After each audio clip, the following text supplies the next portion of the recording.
सत श्री अकाल दोस्तों। ਅੱਜ ਤੋਂ ਅਗਲਾ ਚੈਪਟਰ ਸ਼ੁਰੂ ਕਰਦੇ ਹਾਂ ਜੀ। ਭੂਮੀ ਵਾਲਾ ਇਕੋਸਿਸਟਮ, ਟਰੈਸ਼ੀਅਲ ਇਕੋਸਿਸਟਮ ਅੰਗਰੇਜ਼ੀ ਵਿੱਚ ਕਹਿੰਦੇ ਆ ਜੀ। ਦੇਖਦੇ ਹਾਂ ਜੀ, ਇਹਨਾਂ ਨੂੰ ਪੜ੍ਹਦੇ ਹਾਂ ਥੋੜਾ ਬੇਸਿਕ ਜੀ ਗੱਲਾਂ ਅਸੀਂ ਪਹਿਲੇ ਚੈਪਟਰ ਵਿੱਚ ਕਰ ਚੁੱਕੇ ਹਾਂ। ਦੇਖਦੇ ਹਾਂ ਜੀ, ਭੂਮੀ ਇਕੋਸਿਸਟਮ, ਟਰੈਸ਼ੀਅਲ ਇਕੋਸਿਸਟਮ। ਜ਼ਮੀਨ ਤੇ ਜਿਹੜਾ ਇਕੋਸਿਸਟਮ ਹੁੰਦਾ ਨਾ, ਉਹਨੂੰ ਕਹਿੰਦੇ ਜੀ ਟਰੈਸ਼ੀਅਲ ਇਕੋਸਿਸਟਮ। ਤੇ ਇਹ ਟਰੈਸ਼ੀਅਲ ਇਕੋਸਿਸਟਮ ਨੂੰ ਜਿਹੜਾ ਡਿਫਾਈਨ ਕਰਦਾ ਆ ਜਾਂ ਉਹਨੂੰ ਨਿਰਧਾਰਿਤ ਕਰਦਾ ਆ, ਉਹ ਜਿਹੜੇ ਕਾਰਕ ਆ, ਉਹ ਜਿਹੜੇ ਰੀਜ਼ਨ ਆ, ਉਹ ਜਿਹੜੇ ਫੈਕਟਰ ਆ ਨਾ, ਉਹਨਾਂ ਵਿੱਚੋਂ ਦੋ ਫੈਕਟਰ ਸਭ ਤੋਂ ਇੰਪੋਰਟੈਂਟ ਆ ਜੀ। ਹਿਊਮਿਡਿਟੀ, ਨਮੀ।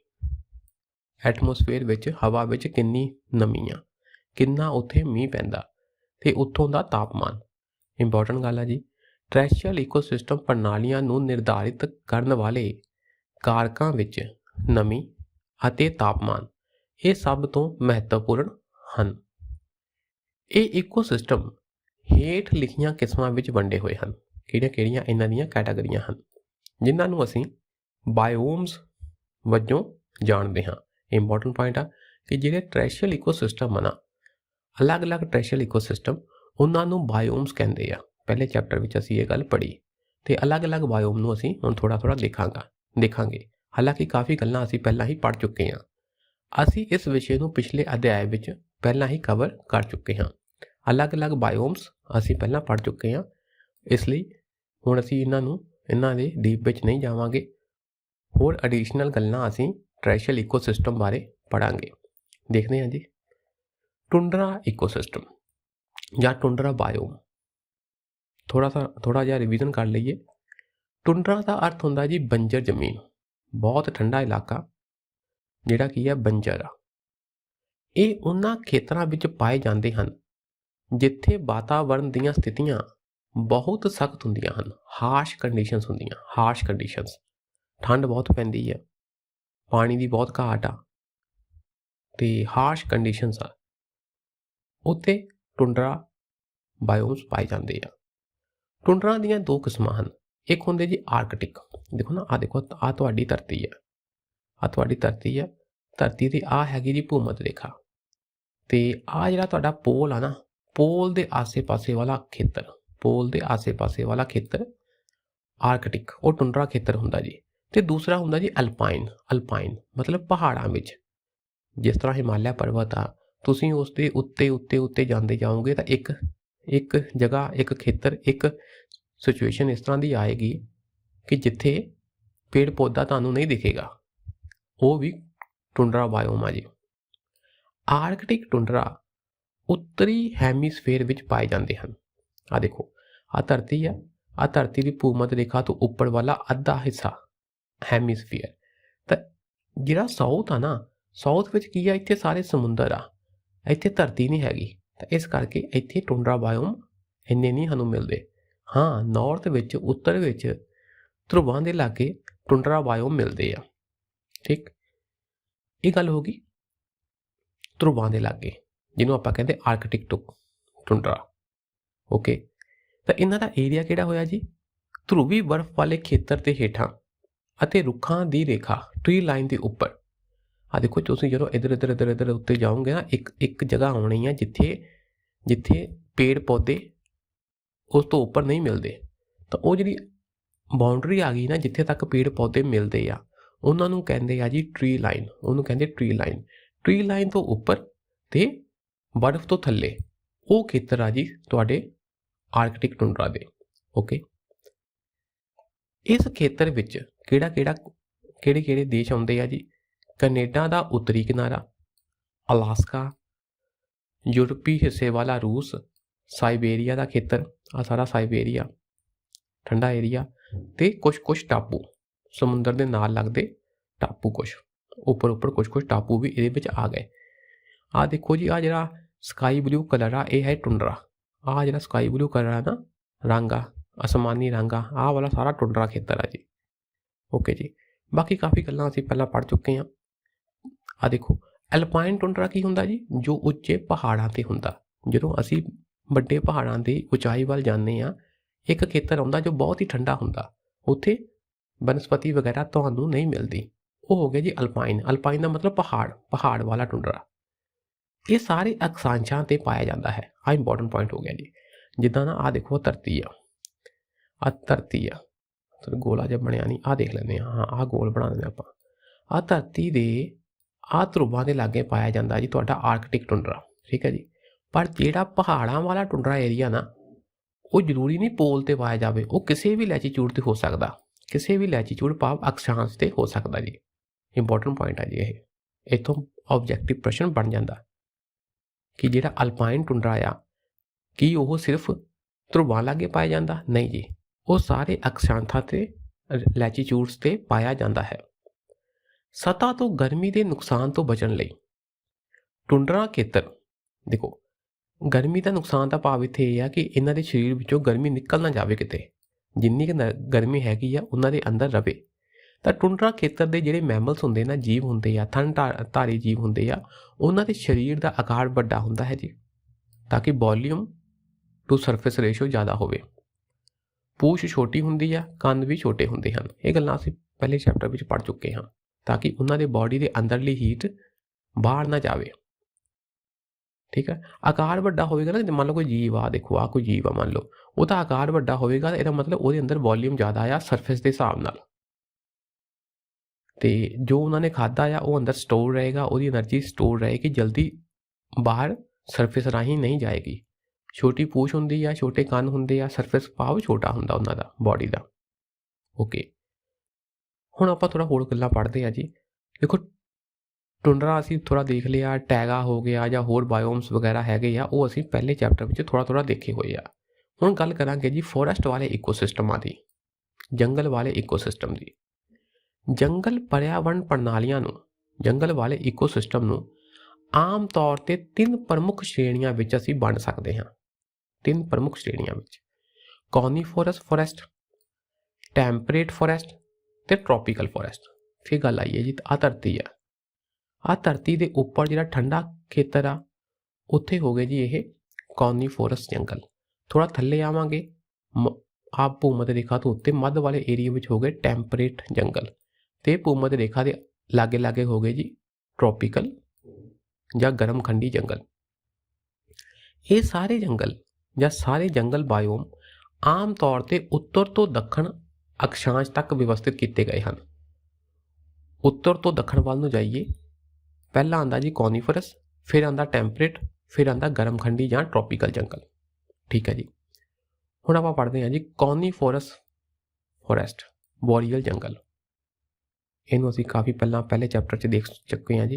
ये की है ठंडा इलाका, तो जिहड़े दरख्त आ वो इस तरह के हुंदे कोन शेप के, ते पत्ते छोटे छोटे हुंदे आ जी, कंडेदार हुंदे आ।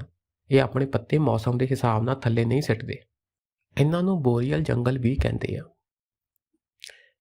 ये खेतर उच्च वर्खा, जिथे वर्खा ज़्यादा हुंदी है, सर्दियां लंबियां हुंदियां ते गर्मियां छोटियां हुंदियां। सदाबहार पौधे किदां दे? सदाबहार, जिहड़े अपने पत्ते मौसम के हिसाब नाल एकदम नहीं ਡੇਗਦੇ। किसी खास मौसम विच जिहड़ा पौधा अपने सारे पत्ते ਡੇਗ दिंदा जी, ਉਹਨੂੰ ਕਹਿੰਦੇ ਡੈਸੀਡੂਅਸ। ਜਿਹੜੇ नहीं ਡੇਗਦਾ ਉਹਨੂੰ ਕਹਿੰਦੇ जी सदाबहार। ਤੇ कॉनीफोरस जंगल सदाबहार जंगल हुंदे आ। कॉनीफोरस पौधिਆਂ ਦੀਆਂ किस्मां नाल शंकुदार जंगल ये बनते हैं जी। कॉनीफोरस मतलब शंकुदार, सदाबहार पौधों दी किस्मां दे नाल शंकुदार जंगल द्वारा विशेषता रखते हैं। ओके जी, आ गल्लां इन्हां च हुंदियां। जे आपां पौधों की गल करिए, सप्रूस, फीर, पाइन वगैरह दरख्त इत्थे पाए जाते हैं। इन्हां दी फोटोआं मैं पहले चैप्टर च दिखा चुके हैं जी, तुसीं उत्थों देख लैणियां। उस हिसाब नाल जे जानवरां की गल करिए तां लिंक्स, बघियाड़, वॉल्फ, रिछ, बीयर, रैड फॉक्स, पॉर्क्यूपाइन, गलैरी वगैरह इत्थे मिलदियां। इन्हां दी फोटोआं भी मैं पहले चैप्टर च तुहानूं दिखाईआं होईआं। जे मिट्टी की गल करिए, इत्थे पाई जाण वाली जिहड़ी मिट्टी है ना, वो पतली हुंदी है ते पौड़जॉल हुंदी है। पौड़जॉल, हुण पौड़जॉल मिट्टी किहड़ी हुंदी है? इंपॉर्टेंट गल है जी। ये आपां पढ़दे अगे। अते ये मिट्टी गुणवत्ता पक्षों माड़ी मिट्टी हुंदी है। इहदे विच बहुते न्यूट्रीशन नहीं हुंदे, बहुती वधिया मिट्टी नहीं हुंदी। इन्हां विच न्यूट्रीएंट तत्त नहीं हुंदे, घट हुंदे आ। देखो जी पोरजोल मिट्टी, देखो चिट्टी जी तुहानूं सवाह रंग वाली जी परत दिखाई दे रही है ना, ये पोरजोल मिट्टी वाली आ। पोरजोल की हुंदी पोरजोल? ये एक अणउपजाऊ प्रोडक्टिव नहीं हुंदी, ये अणउपजाऊ मिट्टी हुंदी है, एसिडिक हुंदी है, तेजाबी हुंदी है। ये देखण विच सफेद जां सलेटी रंग दी हुंदी है, सवाह वर्गी हुंदी है। ओके, जिस तो खनिज थल्ले नूं बह चुके हुंदे हन। ਇੱਥੇ ਨਾ ਮੰਨ ਲਓ ਜੋ ਮਿਨਰਲਸ ਵਗੈਰਾ ਹੈਗੇ ਆ, ਖਣਿਜ ਆ, ਉਹ ਪਾਣੀ ਦੇ ਨਾਲ ਹੌਲੀ ਹੌਲੀ ਘੁਲ ਕੇ ਥੱਲੇ ਚਲ ਜਾਂਦੇ ਆ। ਤਾਂ ਇਸ ਮਿੱਟੀ ਵਿੱਚ ਖਣਿਜ ਨਹੀਂ ਹੁੰਦੇ, ਤਾਂ ਇਹ ਜੇ ਖਣਿਜ ਨਹੀਂ ਆ ਤਾਂ ਇਹ ਮਿੱਟੀ ਉਪਜਾਊ ਨਹੀਂ ਹੁੰਦੀ। ਇਸ ਕਰਕੇ ਯਾਦ ਰੱਖਣਾ, ਅਣਉਪਜਾਊ ਹੈ, ਤੇਜ਼ਾਬੀ ਆ, ਐਸਿਡਿਕ ਆ, ਸਫੇਦ ਜਾਂ ਸਲੇਟੀ ਰੰਗ ਦੀ ਹੁੰਦੀ ਆ ਜੀ, ਸੁਆਹ ਵਰਗੀ।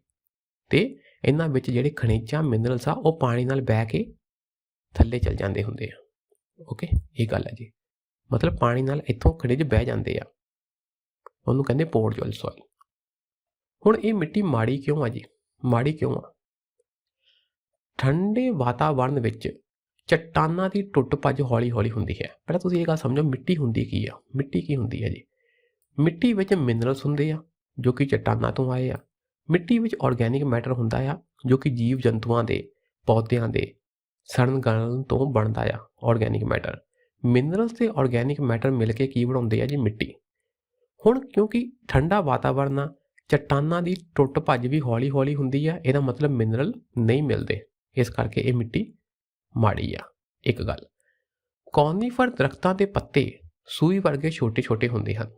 पत्ते हुण पत्ते हैगे छोटे आ, वो जदों डिगूगे तो किन्ना क ऑर्गेनिक मैटर ऐड करूगे। बेसिकली जो पौदिਆਂ ਤੋਂ पत्ते डिगदे आ थल्ले धरती ते, तो पत्ते हौली हौली सड़दे आ, तो एक हिसाब नाल ढेर दा काम करदे आ जी। ਉਹ पौष्टिक तत्व ऑर्गेनिक मैटर ਉਹਨਾਂ ਦਾ पौष्टिक तत्व ਦੇ रूप ਵਿੱਚ ਜ਼ਮੀਨ ਵਿੱਚ ਐਡ ਹੁੰਦਾ ਜੀ, ऑर्गेनिक मैटर, ਤੇ ਜ਼ਮੀਨ ਨੂੰ ਪੋਲੀ ਵੀ ਰੱਖਦਾ ਆ ऑर्गेनिक मैटर। ਹੁਣ ਜੇ ਦਰਖਤਾਂ ਦੇ ਪੱਤੇ ਹੀ ਸੂਈ ਵੜ ਕੇ ਛੋਟੇ ਹੁੰਦੇ ਹਨ ਤੇ ਉਹਨਾਂ ਨੇ ਕਿੰਨੇ ਕੁ ਪੌਸ਼ਟਿਕ ਤੱਤਵ ਐਡ ਕਰਦੇ ਨੇ? ਬਹੁਤ ਘੱਟ। ਇਹਨਾਂ ਦੇ ਸੜਨ ਤੋਂ ਪੌਸ਼ਟਿਕ ਤੱਤ ਵੀ ਬਹੁਤੇ ਨਹੀਂ ਮਿਲਦੇ। ਠੰਡ ਕਾਰਨ ਇਹਨਾਂ ਦੇ ਸੜਨ ਦੀ ਗਤੀ ਵੀ ਬਹੁਤ ਹੌਲੀ ਹੁੰਦੀ ਹੈ। ਠੰਡ ਆ ਤੇ ਹੌਲੀ ਹੌਲੀ ਸੜਦੇ ਆ, ਇਸ ਕਰਕੇ ਵੀ ਆਰਗੈਨਿਕ ਮੈਟਰ ਮਿੱਟੀ ਨੂੰ ਨਹੀਂ ਮਿਲਦਾ ਤੇ ਮਿੱਟੀ ਇੰਨੀ ਉਪਜਾਊ ਨਹੀਂ ਹੁੰਦੀ। ਇਹ ਗੱਲ ਹੋ ਗਈ ਜੀ। ਇਹ ਮਿੱਟੀ ਖਣਿਜਾਂ ਦੀ ਘਾਟ ਵਾਲੀਆਂ ਵਿੱਚ ਖਣਿਜ ਘੱਟ ਆ ਅਤੇ ਤੇਜ਼ਾਬ ਵਾਲੀ ਹੁੰਦੀ ਹੈ ਜੀ, ਐਸਿਡਿਕ ਸੋਇਲ ਹੁੰਦੀ ਆ। ਕਿਉਂ ਹੁੰਦੀ ਆ? ਉਹਦਾ ਕਾਰਨ ਹੁਣ ਅਸੀਂ ਪੜ੍ਹਦੇ ਹਾਂ। ਇਹ ਸਾਰੇ ਬਹੁਤ ਇੰਪੋਰਟੈਂਟ ਪੁਆਇੰਟ ਆ ਜੀ UPSC ਲਈ।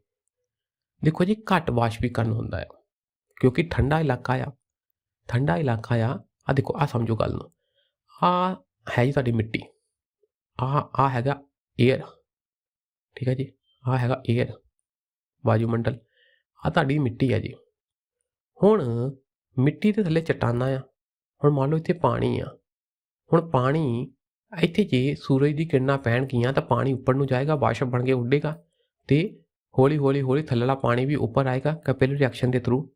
ਤੇ ਥੱਲੇ ਵਾਲਾ ਜਿਹੜਾ ਥੱਲਿਓਂ ਉੱਪਰ ਆਉਂਦਾ ਜਿਹੜਾ ਪਾਣੀ ਆ ਨਾ, ਉਹ ਆਪਣੇ ਅੰਦਰ ਇੱਥੋਂ ਮਿਨਰਲਸ ਵਗੈਰਾ ਪੌਸ਼ਟਿਕ ਤੱਤਵ ਘੋਲ ਕੇ ਲੈ ਕੇ ਆਏਗਾ, ਠੀਕ। ਤੇ ਜਦੋਂ ਵਾਸ਼ਪ ਬਣਨਗੇ, ਵਾਸ਼ਪ ਵਿੱਚ ਪਾਣੀ ਤਾਂ ਉੱਡ ਗਿਆ ਪਰ ਜਿਹੜੇ ਪੌਸ਼ਟਿਕ ਤੱਤਵ ਆ ਉਹ ਇੱਥੇ ਰਹਿ ਗਏ, ਠੀਕ ਹੈ ਜੀ। ਪਰ ਜੇ ਗਰਮੀ ਹੈ ਨਹੀਂ ਗੀ, ਧੁੱਪ ਘੱਟ ਪੈਂਦੀ ਆ, ਠੰਡ ਘੱਟ ਆ, ਠੰਡ ਜ਼ਿਆਦਾ ਆ, ਤਾਂ ਵਾਸ਼ਪੀਕਰਨ ਨਹੀਂ ਹੋਏਗਾ। ਪਾਣੀ ਵਾਸ਼ਪ ਬਣ ਕੇ ਉੱਤੇ ਨੂੰ ਨਹੀਂ ਉੱਡੇਗਾ ਤਾਂ ਥੱਲੇਲਾ ਪਾਣੀ ਵੀ ਉੱਪਰ ਨਹੀਂ ਆਏਗਾ ਜੀ। ਤਾਂ ਇਸ ਕਰਕੇ ਥੱਲੇ ਵਾਲੇ ਜਿਹੜੇ ਨਿਊਟ੍ਰੀਐਂਟਸ ਆ, ਪੌਸ਼ਟਿਕ ਤੱਤਵ ਆ, ਉਹ ਉੱਤੇ ਨਹੀਂ ਆ ਪਾਉਂਦੇ। ਇਸ ਕਰਕੇ ਵੀ ਇਹ ਮਿੱਟੀ ਉਪਜਾਊ ਨਹੀਂ ਹੁੰਦੀ। ਇੱਕ ਗੱਲ, ਘੱਟ ਵਾਸ਼ਪੀਕਰਨ ਕਰਕੇ वेपोराइजेशन करके घट होंदी है ना, वेपोराइजेशन वाष्पीकरण घट होंदी है क्योंकि ठंडा इलाका आ। कैल्शियम, नाइट्रोजन ਅਤੇ पोटाशियम वर्गे पौष्टिक तत्त ਉੱਪਰ ਵੱਲ ਸਤ੍ਹਾ ਤੇ ਨਹੀਂ ਆ ਪਾਉਂਦੇ, ਉਹ ਉੱਪਰ ਨੂੰ ਨਹੀਂ ਆ ਪਾਉਂਦੇ, ਠੀਕ। ਇੱਕ ਗੱਲ। ਦੂਜੀ ਗੱਲ ਹੈ ਜੀ, ਮਿੱਟੀ ਵਿੱਚੋਂ ਵੱਡੀ ਮਾਤਰਾ ਵਿੱਚ ਪਾਣੀ ਦਾ ਬਹਿਣਾ। ਹੁਣ ਜਦੋਂ ਉੱਤੋਂ ਬਾਰਿਸ਼ ਹੁੰਦੀ ਆ, ਬਾਰਿਸ਼ ਹੋਈ ਤਾਂ ਜਿਹੜੇ ਪੌਸ਼ਟਿਕ ਤੱਤਵ ਇੱਥੇ ਹੈਗੇ ਆ ਉਹ ਪਾਣੀ 'ਚ ਘੁਲ ਕੇ ਬਹਿ ਜਾਂਦੇ ਆ ਜੀ। ਪਾਣੀ 'ਚ ਘੁਲ ਕੇ ਬਹਿ ਕੇ ਦੂਜੇ ਪਾਸੇ ਚਲੇ ਗਏ, ਥੱਲੇ ਚਲੇ ਗਏ, ਸਾਈਡ ਨੂੰ ਚਲੇ ਗਏ, ਤਾਂ ਇਸ ਮਿੱਟੀ ਵਿੱਚ ਪੌਸ਼ਟਿਕ ਤੱਤਵ ਨਹੀਂ ਰਹਿੰਦੇ। ਇਹ ਵੀ ਇੱਕ ਵੱਡਾ ਕਾਰਨ ਆ, ਮਿੱਟੀ ਵਿੱਚੋਂ ਵੱਡੀ ਮਾਤਰਾ ਵਿੱਚ ਪਾਣੀ ਦਾ ਵਹਿਣਾ। ਨਤੀਜੇ ਵਜੋਂ ਪਾਣੀ ਵਿੱਚ ਜਿਹੜੇ ਘੁਲਣਸ਼ੀਲ ਪੌਸ਼ਟਿਕ ਤੱਤ ਹੁੰਦੇ ਆ, ਜਿਵੇਂ ਕਿ ਕੈਲਸ਼ੀਅਮ, ਨਾਈਟ੍ਰੋਜਨ ਜਾਂ ਪੋਟਾਸ਼ੀਅਮ, ਇਹ ਕਈ ਵਾਰ ਬਹਿ ਕੇ ਪੌਦਿਆਂ ਦੀਆਂ ਜੜ੍ਹਾਂ ਦੀ ਪਹੁੰਚ ਤੋਂ ਬਾਹਰ ਨਿਕਲ ਜਾਂਦੇ ਹਨ। ਬਾਹਰ ਨਿਕਲ ਗਏ ਜੀ, ਨਿਊਟ੍ਰੀਸ਼ਨ ਚਲੇ ਗਏ। ਇਸ ਪ੍ਰਕਿਰਿਆ ਵਿੱਚ ਕੋਈ ਅਲਕਲਾਈਨ ਕਟਾਇਨ ਨਹੀਂ ਬਚਦਾ। ਇੱਕ ਤਾਂ ਨਿਊਟ੍ਰੀਸ਼ਨ ਚਲੇ ਗਏ ਤੇ ਕੋਈ ਅਲਕਲਾਈਨ ਕਟਾਇਨ ਨਹੀਂ ਬਚਦਾ। ਆ ਇੰਪੋਰਟੈਂਟ ਪੁਆਇੰਟ ਆ, ਸਮਝੀਏ ਗੱਲ ਨੂੰ। ਦੇਖੋ, ਮਿੱਟੀ ਵਿੱਚ ਐਸਿਡ ਆ, ਮੰਨ ਲਓ ਮਿੱਟੀ ਵਿੱਚ ਐਸਿਡ ਆ, ਠੀਕ ਹੈ ਜੀ। ਜਿਹੜਾ ਐਸਿਡ ਆ ਉਹਨੂੰ ਨਿਊਟਰਾਈਜ਼ ਕਰਨ ਲਈ ਬੇਸ ਚਾਹੀਦਾ ਜੀ, ਬੇਸ, ਅਲਕਲਾਈਨ ਚੀਜ਼ਾਂ ਚਾਹੀਦੀਆਂ, ਅਲਕਲਾਈਨ ਕਟਾਇਨ ਚਾਹੀਦਾ ਜਾਂ ਸਿੰਪਲੀ ਬੇਸ ਚਾਹੀਦਾ। ਹੁਣ ਇਹਨੂੰ ਨਿਊਟਰਾਈਜ਼ ਕਰਨ ਲਈ ਬੇਸ ਰਿਹਾ ਹੀ ਨਹੀਂ ਜੀ, ਬੇਸ ਬਹਿ ਗਿਆ ਤਾਂ ਫਿਰ ਜ਼ਮੀਨ ਆਪਣੇ ਆਪ ਐਸਿਡਿਕ ਬਣ ਗਈ ਜੀ, ਐਸਿਡਿਕ ਬਣ ਗਈ। ਇਸ ਪ੍ਰਕਿਰਿਆ ਵਿੱਚ ਕੋਈ ਅਲਕਲਾਈਨ ਕਟਾਇਨ ਨਹੀਂ ਬਚਦਾ ਜੋ ਇਕੱਠੇ ਹੋਏ ਕੂੜੇ ਦੇ ਜੈਵਿਕ ਐਸਿਡ ਨੂੰ ਨਿਊਟਰਾਈਜ਼ ਕਰ ਸਕੇ। ਲਿਟਰ ਮਤਲਬ ਥੋੜ੍ਹੇ ਬਹੁਤ ਜਿਹੜੇ ਪੱਤੇ ਉੱਥੇ ਡਿਗੇ, ਉਹ ਪੱਤਿਆਂ ਦੇ ਵਿਘਟਨ ਤੋਂ ਕੀ ਬਣਿਆ ਜੀ, ਆਰਗੈਨਿਕ ਐਸਿਡ ਵਗੈਰਾ ਕੁਝ ਬਣਿਆ ਹੋਏਗਾ। ਤੇ ਉਸ ਲਿਟਰ, ਇੱਥੇ ਕੂੜੇ ਦਾ ਮਤਲਬ ਹੈ ਲਿਟਰ, ਲਿਟਰ ਮਤਲਬ ਪੇੜ ਦੇ ਪੌਦੇ ਦੇ ਪੱਤੇ ਵਗੈਰਾ, ਇਹਨਾਂ ਦਾ ਥੋੜ੍ਹਾ ਜਿਹਾ ਐਸਿਡ ਜੋ ਬਣਿਆ, ਉਸ ਐਸਿਡ ਨੂੰ ਨਿਊਟਰਾਈਜ਼ ਕਰਨ ਲਈ, ਬਰਾਬਰ ਕਰਨ ਲਈ, ਖਤਮ ਕਰਨ ਲਈ ਕਟਾਇਨ ਹੈ ਹੀ ਨਹੀਂ ਸਾਡੇ ਕੋਲ। ਜੇ ਕਟਾਇਨ ਹੈ ਹੀ ਨਹੀਂ ਤਾਂ ਫਿਰ ਆ ਦੇਖੋ, A ਐਸਿਡ ਆ, B ਬੇਸ ਆ। ਐਸਿਡ ਨੂੰ ਨਿਊਟਰਾਈਜ਼ ਕਰਨ ਲਈ ਬੇਸ ਦੀ ਜ਼ਰੂਰਤ ਹੁੰਦੀ ਆ, ਅਲਕਲਾਈਨ ਮਟੀਰੀਅਲ ਦੀ ਜ਼ਰੂਰਤ ਹੁੰਦੀ ਆ, ਪਰ ਇਹ ਸਾਡੇ ਕੋਲ ਹੈ ਹੀ ਨਹੀਂ। ਜੇ ਇਹ ਹੈ ਹੀ ਨਹੀਂ ਤਾਂ ਫਿਰ ਐਸਿਡ ਬਚ ਗਿਆ। ਨਤੀਜੇ ਵਜੋਂ ਮਿੱਟੀ ਤੇਜ਼ਾਬੀ ਬਣ ਜਾਂਦੀ ਹੈ, ਮਿੱਟੀ ਐਸਿਡਿਕ ਬਣ ਜਾਂਦੀ ਹੈ, ਠੀਕ ਹੈ। ਇਹ ਗੱਲਾਂ ਨੂੰ ਸਮਝ ਲੈਣਾ ਜੀ। ਇਹਨਾਂ ਵਿੱਚੋਂ ਪ੍ਰਸ਼ਨ ਬਣ ਜਾਂਦੇ ਆ, ਆਬਜੈਕਟਿਵ ਪ੍ਰਸ਼ਨ ਬਣ ਜਾਂਦੇ ਆ ਜੀ, ਠੀਕ ਹੈ। ਅੱਜ ਲਈ ਇੰਨਾ ਹੀ ਰੱਖਦੇ ਹਾਂ। ਸ਼ੁਕਰੀਆ ਜੀ, ਸਤਿ ਸ਼੍ਰੀ ਅਕਾਲ।